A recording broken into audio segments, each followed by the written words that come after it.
Hey, what's going on? It's Gary from FitnessFirstNutrition.com, back with another video. Please like, comment, share, and subscribe. On this video right here, we're going to find out, is Gen Z unemployable? Do you want to hire Gen Z people? A lot of businesses don't. I kind of agree with, why not, but let's dig more into it. Gen Z is gaining a reputation that it's not a good one. Employers are iffy on hiring them, and the data shows it. In 2024, a study showing that 1 in 6 employers are hesitant to hire recent college graduates. And 75% of them are unsatisfied with the ones they do hire. So why is Gen Z unemployable? That's the question that an NYU professor, why they conducted a study to find out the answer to. The results, 2% of Gen Zers hold the same values that the companies want in most new hires. Those values being achievement, scope, aka learning and action, and work centrism. In other words, comfort with hard work. As for Gen Z, those things are ranked at the bottom of their priorities. What Gen Z wants from a workplace: well-being, self-care, helping others, and authenticity and expression. Why would a business want to hire people who your main care, your number one care, so they ranked everything that people care about, and your number one care is well-being and self-care? It's great that you care about you, but your job is not there to care about you. It's not there to coddle you. It's not there to love you. It's not there to check on you if you're sick.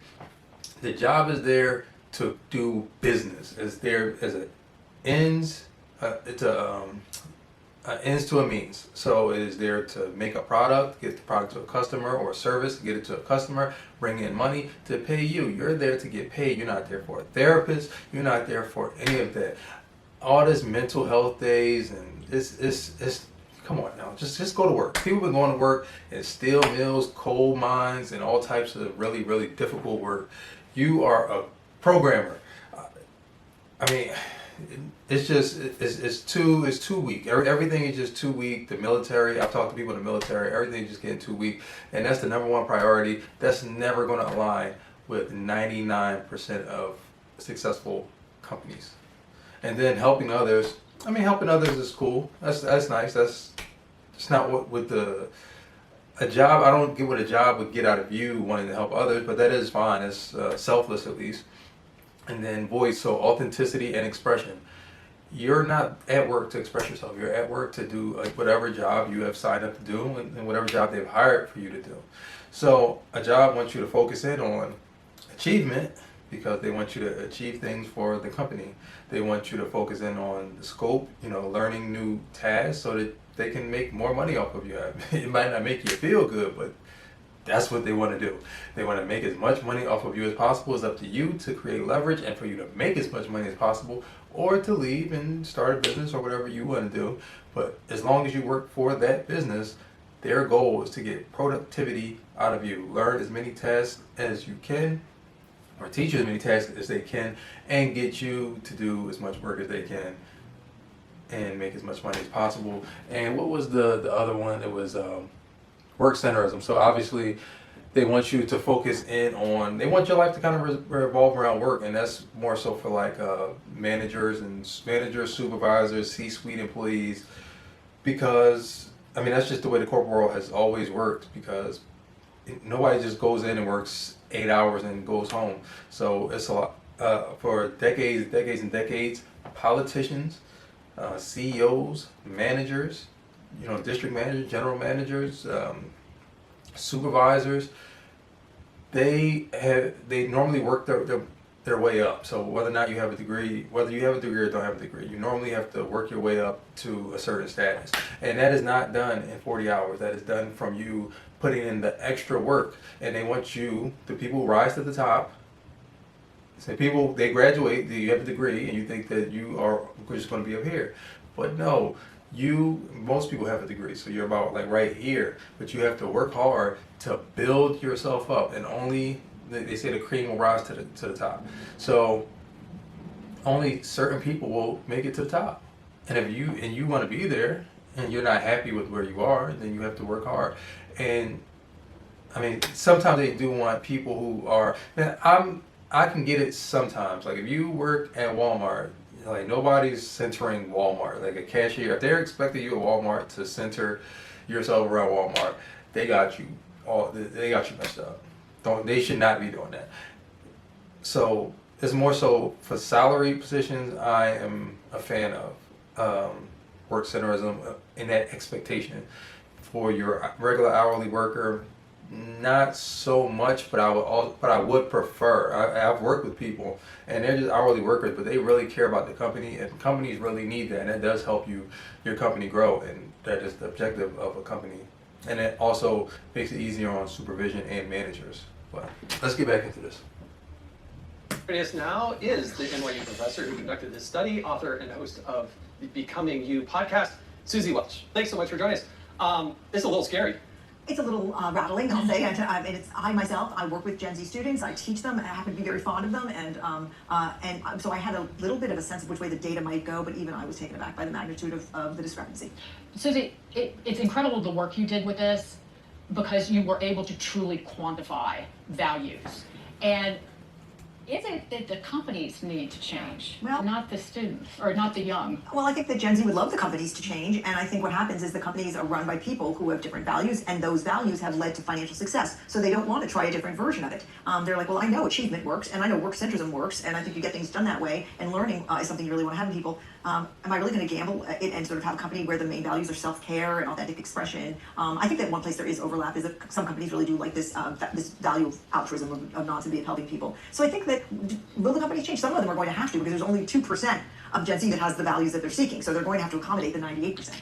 So one thing is to have the skill set to actually do the job, and another is an attitude adjustment that I worry about because they grew up culturally very different. They're growing up with mobile phones and the immediate gratification to be able to see something on their phone. How does that all interweave into a workplace environment where employers want success and they have a fiduciary responsibility to grow the profit? Yeah, well, let's separate, you make a great point. Let's separate skills, which are, I call aptitude, from values. So, of course, the first box you want to check for somebody that you're hiring is that they have the right skills, the right aptitudes. Well, okay, you can kind of do that for a college student, but we all know college students basically can't do anything. And whenever they show up, the job is going to change in the first 6 months. So, okay, you have a little kind of light mark, like, okay, they've sort of got the aptitudes, they've done some studying in that area. Really, when you're coming out of college, you're hiring for attitude. You're hiring for values. That's any boss who's hiring a young person says, okay, I'm gonna have to train them 25 times. They're never gonna come fully loaded.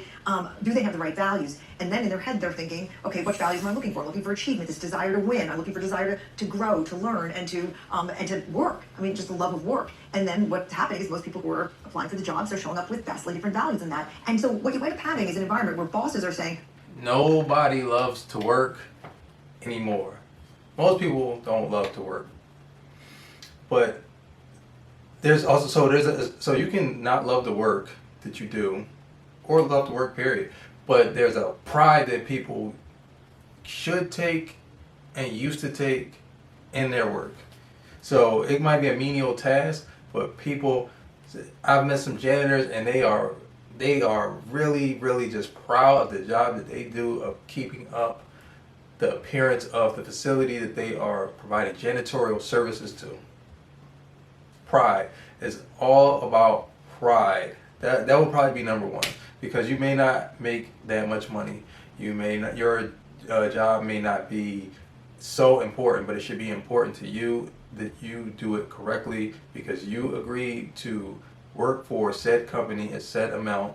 And if you don't like it, you can just go to another company. There are some times where you're being treated unfairly, and if that is the case, then you deal with that with whatever manager. But primarily, most of the time, people are not being treated unfairly.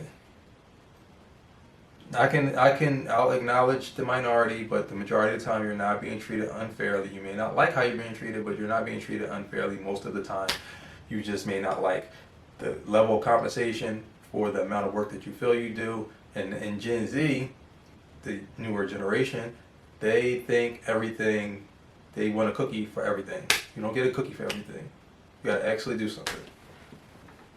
I can't find anybody to hire, and you've got young people saying, I can't find anybody who wants to hire me. And everybody goes, well, what's going on? Well, what's going on is this gigantic gap between what is wanted and what is being presented. So fix it. How do you fix it? No, but how do you fix it? Yeah. Because you start talking about how do you teach values? How do you change someone's desire for the way they live and the way they work. I don't know if you can. Okay, so I always say don't shoot the messenger here. I have the data that proves this, right? And so, but my why they have their values, that's a whole other school of thought, that's called values formation. Is it their parents? Is it the culture? Is it the kind of, I mean, after this article ran, all I've had is people pointing fingers at who's responsible.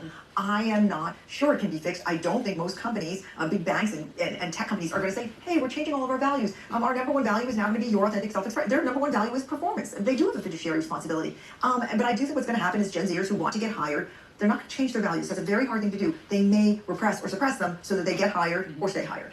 Right? Hey, you can have your value set, and it doesn't have to be expressed through the workplace. Right? That is the worst. When they act like, when they suppress, because this does happen, they suppress their true feelings, and they get the job, and then they automatically, morale goes down. The true them comes out. They hate the job, they mad they took the job, but they applied to the job, it was fake to get the job, and that is the worst. But anyway, are you part of Gen Z? Do you feel like you're unemployable? Are you employed? Do you hate your job? Do your friends hate their job? How do you feel about the newer generation? Is this being overblown? Are you older? Do you work with younger people? Do they annoy you? Or do you love them? Let me know below in the comments. And again, I'm Gary from Fitness First Nutrition, and I'll see you in the next video.